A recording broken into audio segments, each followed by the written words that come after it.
Hello everyone, my name is Zaur Khan and I have done BTech and MTech from ALU Aligarh Muslim University. Today's topic for discussion is work power energy. Let's see what is the work. देखिए होता क्या ना, common language में भी use the term work. तो क्या होता है, काम करना क्या चीज होती है. जैसे आप यहाँ पर पढ़ रहे हैं तो आप क्या कर रहे हैं, वर्क कर रहे हैं. कुछ लोग बाहर काम कर रहे हैं, वो वर्क कर रहे हैं. आप घर से अपने होम से यहाँ तक वॉक करके आए हैं तो आपने वर्क किया है. कुछ लोग इंस्टाग्राम स्क्रॉल कर रहे हैं तो वो भी क्या कर रहे हैं, वर्क कर रहे हैं. तो ये सारी चीजें वर्क है, जो आमतौर पर हम चीजें कहते हैं वो वर्क है. तो वर्क कैसे डिफाइन होगा, अगर हम डिफाइन करें कि वर्क होता क्या है. कॉमन लैंग्वेज में वर्क को डिफाइन किया जाता है, एनी फिजिकल और mental activity is called the work. Any physical and mental activity is called the work. हम चीजें सोच रहे हैं तो हम भी वर्क कर रहे होते हैं. तो जो कॉमन लैंग्वेज में डिफाइन किया जाता है वर्क, वो होता है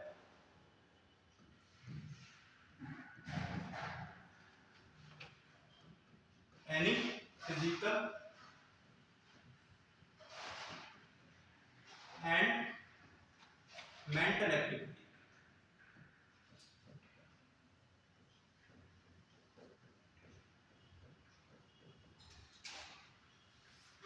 बट फिजिक्स की जो राय है वो थोड़ी अलग है, डिफरेंट है. इन फिजिक्स में वर्क ये नहीं होता. फिजिक्स में वर्क डिफाइन किया जाता है कि जब भी कोई बॉडी या कोई भी ऑब्जेक्ट फोर्स की डायरेक्शन में या फोर्स की अपोजिट डायरेक्शन में मूव करेगी, जब तक कोई बॉडी मूव नहीं करेगी, जब तक कोई चीज अपनी जगह से इतना डिस्प्लेस नहीं होगी, तब तक वर्क नहीं होगा. तो फिजिक्स में जैसे फॉर एग्जांपल, अगर मैं यहाँ पर चल रहा हूँ तो I am doing the work because I am moving. ठीक है. और जैसे कि ये मार्कर है, अभी मैं इसको होल्डिंग स्टेट पर रखा हूँ, यहाँ पर ये चीज स्टेशनरी है तो वर्क है नहीं है. अगर मैं इसको ऐसे लेकर जाऊं तो work done by the gravity क्या है, जीरो है, क्योंकि ग्रेविटी नीचे की तरफ है और वो डिस्प्लेस इधर उधर कर रहा है. तो बॉडी को मूव किस डायरेक्शन में कराना है, जिस डायरेक्शन में फोर्स लगा है. फॉर एग्जांपल देखिए, जैसे ट्रॉली बैग होता है, आप सबने देखा ट्रॉली बैग क्या होता है. ट्रॉली बैग को जब हम खींच रहे होते हैं तो ट्रॉली बैग साथ साथ मूव करता है. तो ये क्या होता है, एक वर्क है, वर्क किया है इसने. अगर कोई, अगर जैसे कोई आप में से इस दीवार को पुश करना चाहे, इसको दीवार को पुश करना चाहे, ऐसे धक्का दे तो दीवार तो जाएगी नहीं कहीं अपनी जगह से. तो वॉल को पुश करने से there is no displacement of wall. तो क्या होगा, वर्क डन क्या होगा, जीरो होगा.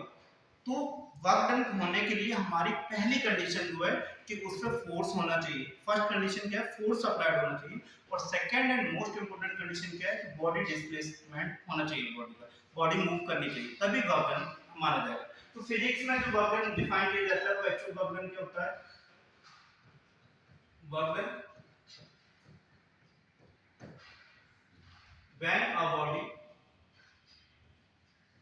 when a body is moving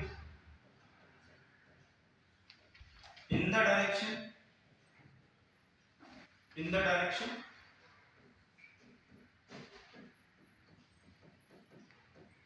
or in the opposite direction of the motion. Opposite direction of force. Direction of force.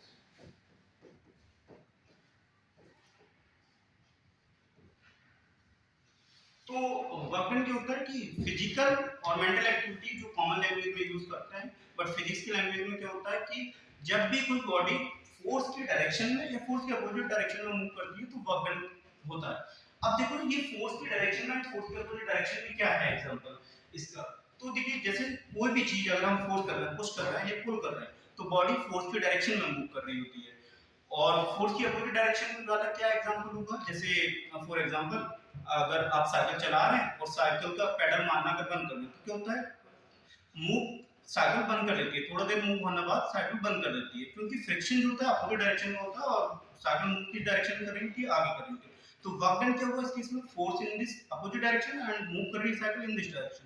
तो वर्क डन क्या होगा, work done negative होगा. तो फोर्स की डायरेक्शन में अगर ऑब्जेक्ट या ब्लॉक मूव कर रहा है तो उसको कहते हैं फोर्स पॉजिटिव वर्क डन. और अगर फोर्स की अपोजिट डायरेक्शन में कोई चीज मूव कर रही है तो उसको कहते हैं नेगेटिव वर्क डन. तो बाद में देखेंगे, बट ये है, ये मैंने चीज आपको एक्सप्लेन कर दी कि मूविंग या तो अपोजिट डायरेक्शन में होनी चाहिए या फिर इन द फोर्स डायरेक्शन होनी चाहिए. ठीक है. फॉर एग्जांपल, अगर एग्जांपल में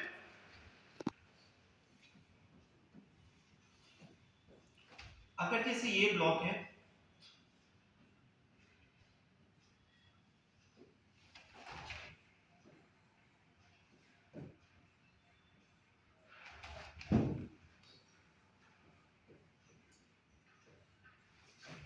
फोर्स मैंने इधर मूव किया, फोर्स इधर अप्लाई किया है इस पे, और मूवमेंट भी बॉडी का इधर ही है, बॉडी इधर ही मूव कर रही है, डिस्प्लेसमेंट भी इधर है, तो वर्क डन क्या हो जाएगा, वर्क डन क्या हो जाएगा, बॉडी किस डायरेक्शन में, फोर्स की डायरेक्शन में, तो वर्क डन इसको पॉजिटिव कहेंगे, वर्क डन हुआ इसमें। ऐसे ही सपोज कीजिए यहाँ पे फोर्स इधर हमने यूज करा है और डिस्प्लेसमेंट इधर है, ठीक है, ये कौन सा एग्जांपल हो जाएगा, जिस साइकिल को ब्रेक यूज करते हैं हम, ठीक है ना, तो वो वाला एग्जांपल है। तो वर्क डन क्या है इसमें, अपोजिट डायरेक्शन में डिस्प्लेसमेंट है फोर्स की, तो ये नेगेटिव वर्क डन है। सपोज कीजिए कि अगर मैंने फोर्स इधर अप्लाई किया और डिस्प्लेसमेंट इधर है और फोर्स इधर है, तो वर्क डन कितना हो जाएगा इस केस में, वर्क डन होने के लिए कंडीशन यही है कि डिस्प्लेसमेंट ये फोर्स की डायरेक्शन में अपोजिट डायरेक्शन होना चाहिए।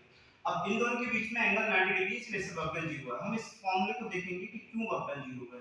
यहां पर क्यों नेगेटिव है वर्क डन और क्यों वर्क डन पॉजिटिव है। मैंने आपको एक ओवरव्यू दे दिया कि वर्क डन ये 3 टाइप्स के होते हैं। Now let's discuss what is the unit of work done. Work done हमने डिफाइन कर चुके हैं। वर्क डन क्या होता है, movement of body in the direction और in the opposite direction of the force, applied force, ठीक है। तो अगर जैसे ये आप बताएंगे एग्जांपल, अगर मैंने ये फोर्स अप्लाई किया 2 न्यूटन का और बॉडी भी मूव कर गई यहां से यहां तक 2 मीटर, तो वर्क डन कितना होगा, तो वर्क डन हमारा क्या होता है, F force into displacement, F into S, तो ये हो जाएगा 2 इनटू 2, ये हो जाएगा 4 मीटर।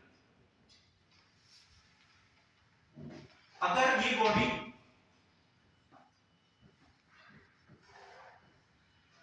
फोर्स इधर ही है, applying force 2 Newton and we have a displacement of the body in the opposite direction and this body moves 2 meter in the opposite direction, then work done क्या होगा, work done क्या होता है, force into displacement along the direction, 2 Newton force है and 2 metre displacement है but in the opposite direction, तो इसको हम माइनस में लिखेंगे, तो वर्क डन कितना आएगा, माइनस का 4 Newton, 4 joule, 4 joule, work done 4 joule, ठीक है। अभी फॉर एग्जांपल ये एक बॉडी ली हमने और इसमें हमने फोर्स लगाया है इधर एंड डिस्प्लेसमेंट है इधर, फोर्स 2 न्यूटन का, डिस्प्लेसमेंट इधर बॉडी ने मूव किया, तो इन दोनों के बीच में एंगल 90 डिग्री है, तो ये वर्क डन कितना आएगा, इसका 0 आएगा। तो हम कॉमनली डिफाइन करते हैं वर्क डन है क्या। पहला पॉइंट आता है वर्क डन का कि वर्क डन जो है स्केलर क्वांटिटी है, it is a scalar quantity. Work क्या है, स्केलर क्वांटिटी है, it is a scalar quantity. Now you can object me that sir force work done जो होता है फोर्स और डिस्प्लेसमेंट को लेके बनता है, तो फोर्स एक वेक्टर क्वांटिटी है, ओके, डिस्प्लेसमेंट भी एक वेक्टर क्वांटिटी है, इट इज आल्सो करेक्ट।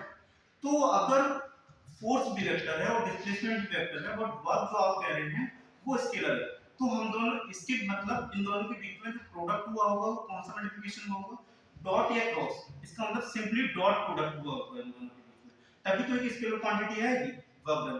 दो वेक्टर क्वांटिटीज को अगर प्रोडक्ट करेंगे तो स्केलर क्वांटिटीज कब आएंगी, जब इन दोनों का हमने क्या किया हो, डॉट प्रोडक्ट किया हो। तो इसका मतलब ये है कि जो वर्क डन का फार्मूला होगा वो होगा, यहां से हम सिंपली समझेंगे, वर्क डन जो होगा वो होगा F वेक्टर क्वांटिटी है और डिस्प्लेसमेंट भी वेक्टर क्वांटिटी है, इन दोनों का अगर डॉट प्रोडक्ट किया जाएगा तब हमारा वर्क डन का फार्मूला ड्राइव होगा, ठीक है। तो ये क्वांटिटी स्केलर क्वांटिटी है, इसी वजह से जो वर्क डन होता है वो फोर्स और डिस्प्लेसमेंट का डॉट प्रोडक्ट होता है। अभी अगर इसको सिंपलीफाई करें डॉट प्रोडक्ट को, तो क्या होता है dot product, mod of force and mod of displacement and in दोनों के बीच में एंगल क्या होगा, cos थीटा। अब फॉर एग्जांपल जैसे ये वेक्टर लिया हमने, एक बॉडी ली, अब इस बॉडी पे हमने फोर्स इधर लगाया है, डिस्प्लेसमेंट इधर है इस बॉडी और फोर्स हमने इधर लगाया है, इसको खींच रहे हैं, ठीक है। कोई भी अज्यूम कीजिए ट्रॉली बैग है, आप इसको इस तरीके से पुल कर रहे हैं, ट्रॉली बैग ऐसे मूव करेगा नीचे, तो ये ऐसे जा रहा है और आप ऐसे मूव कर रहे हैं, तो आपने इसकी डायरेक्शन में तो नहीं लगाया, आपने क्या करा, फोर्स को कुछ एंगल पे लगाया, कुछ डायरेक्शन पे लगाया, ये अज्यूम कीजिए थीटा है। तो वर्क डन कैसे निकालेंगे, वर्क डन क्या होगा, Fs cos थीटा होता है, ये वाला mod of Fs cos theta. तो वर्क डन, अब इसको देखिए दो वेक्टर होते हैं, फोर्स है, हमें दो, हर एक वेक्टर की दो कंपोनेंट होते हैं। अब उसको एक कह सकते हैं आप इसको हॉरिजॉन्टल कंपोनेंट और एक कहते हैं वर्टिकल कंपोनेंट। हिंदी में क्या, एक पड़ा वेक्टर और एक खड़ा वेक्टर। तो इस फोर्स के दो कंपोनेंट आपको देखने को मिलेंगे, एक तो ये मिलेगा आपको पड़ा हुआ वेक्टर, लेटा हुआ vector f cos theta. Theta कौन सा, जिससे एंगल थीटा बनता है वो वाला cos आएगा। इन दोनों के बीच में थीटा है तो ये वाला cos आएगा।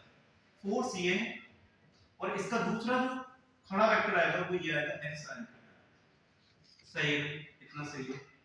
तो हर एक वेक्टर के दो कंपोनेंट होते हैं, एक होता है f cos थीटा जिसको हम कहते हैं हॉरिजॉन्टल कंपोनेंट, और एक होगा वर्टिकल कंपोनेंट। और वर्टिकल कंपोनेंट इस केस में sin थीटा है।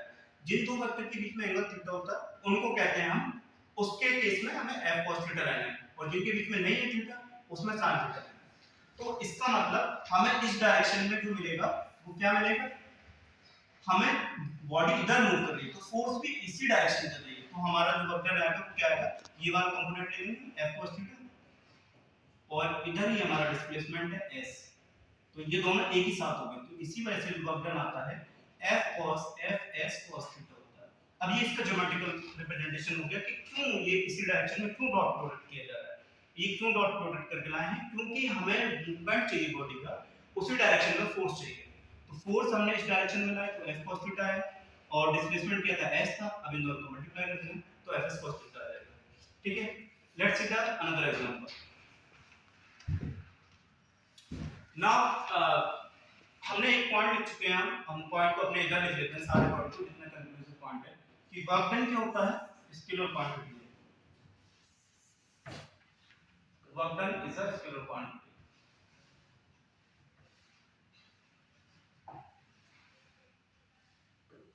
वर्क डन ये वर्क सिंपली स्केलर क्वांटिटी है। क्या है, स्केलर क्वांटिटी।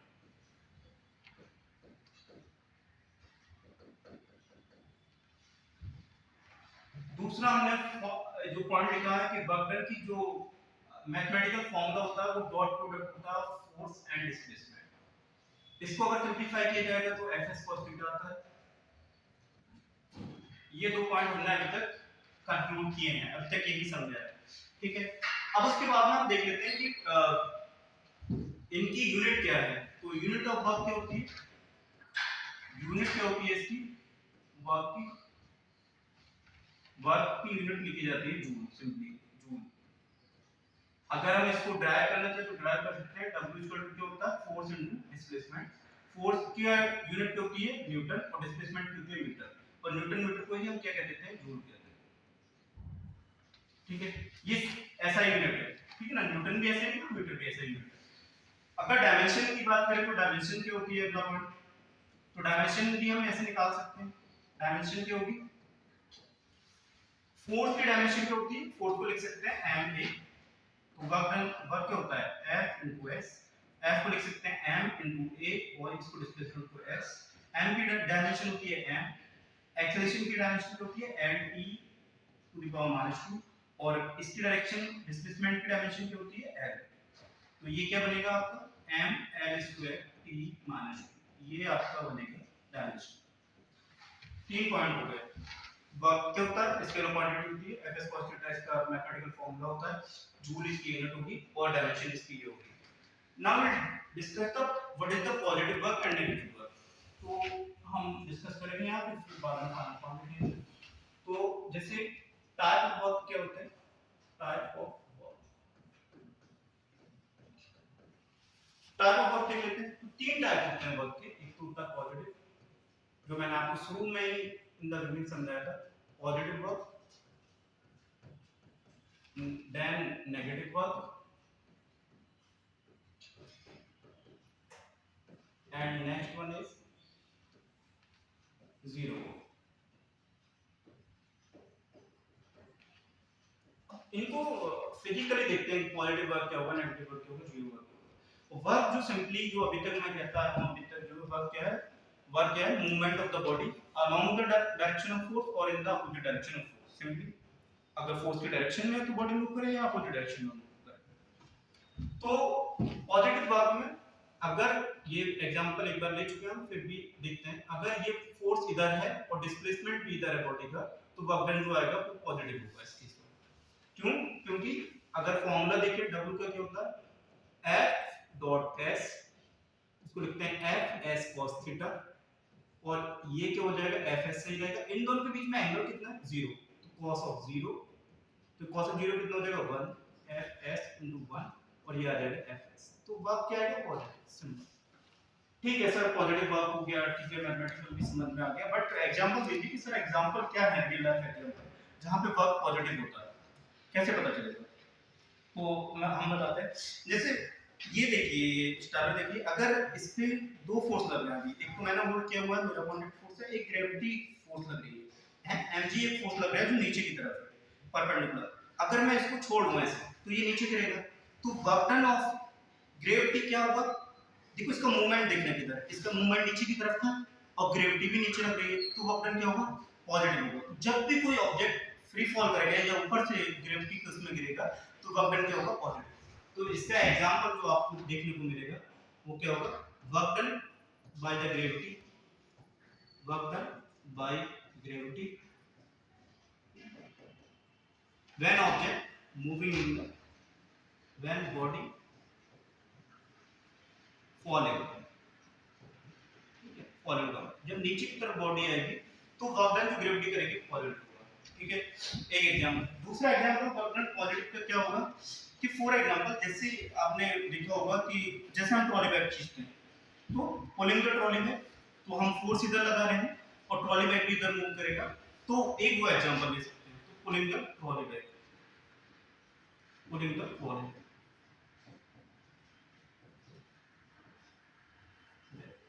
अनदर एग्जांपल क्या होगा जो हम फिजिक्स में रिलेवेंट है, जो हम बहुत ज्यादा करते हैं, देखिए मैं आपको समझाता हूँ, यहाँ पर देखते हैं अभी, फिर मैं आपको देखिए वर्क डन, जैसे फॉर एग्जांपल एक स्प्रिंग ये है, अगर मैं इसको स्ट्रेच करूं, खींचूं, तो फोर्स लगाया इस पे, तो स्प्रिंग किधर खींचेगी? उधर खींचेगी। अगर यहाँ से स्प्रिंग को हमने होल्ड कर रखा हुआ है, हिंज किया हुआ है, अगर ये स्प्रिंग यहाँ पे टाइटन्ड है, तो अगर हम फोर्स अप्लाई करेंगे तो स्प्रिंग इधर मूव करेगी, इधर खींचेगी, तो एलिमिनेशन ऑफ स्प्रिंग किधर होगा? इधर डिस्प्लेस हो जाएगी, तो फोर्स भी इधर है और डिस्प्लेसमेंट भी इधर है, तो फिर से वर्क डन क्या आ जाएगा? पॉजिटिव। तो इस केस में भी हमारा क्या लिखेंगे? When work done by external force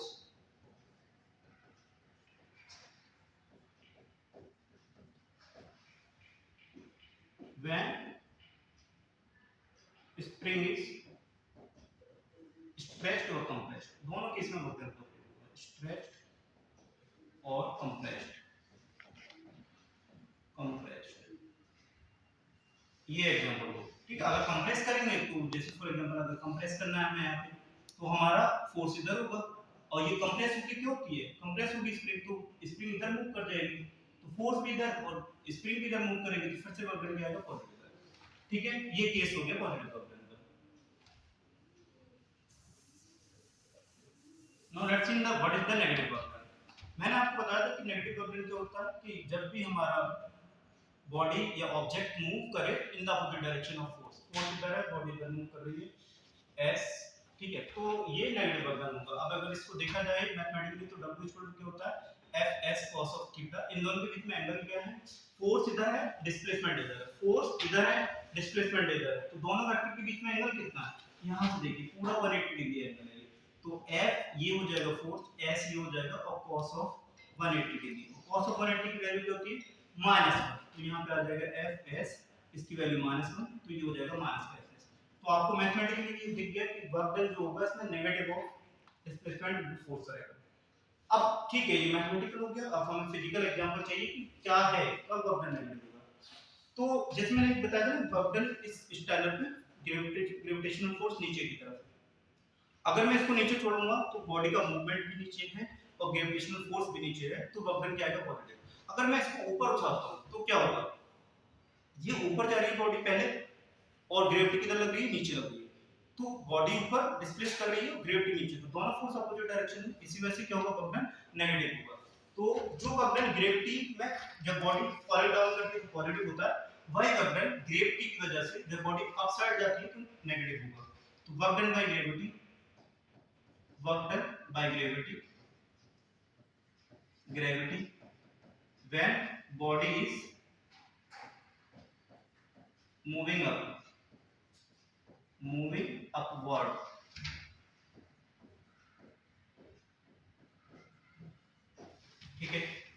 next क्या है, और इसका और एग्जांपल क्या मिलेगा आपको, जैसे मैंने एग्जांपल दिया था, जब कोई भी साइकिल चलाते हैं या ब्रेक अप्लाई करते हैं किसी भी व्हीकल पे हम, तो क्या होता है थोड़ी देर बाद वो व्हीकल रुक जाता है, साइकिल रुक जाएगी, कार रुक जाएगी, बाइक रुक जाएगी।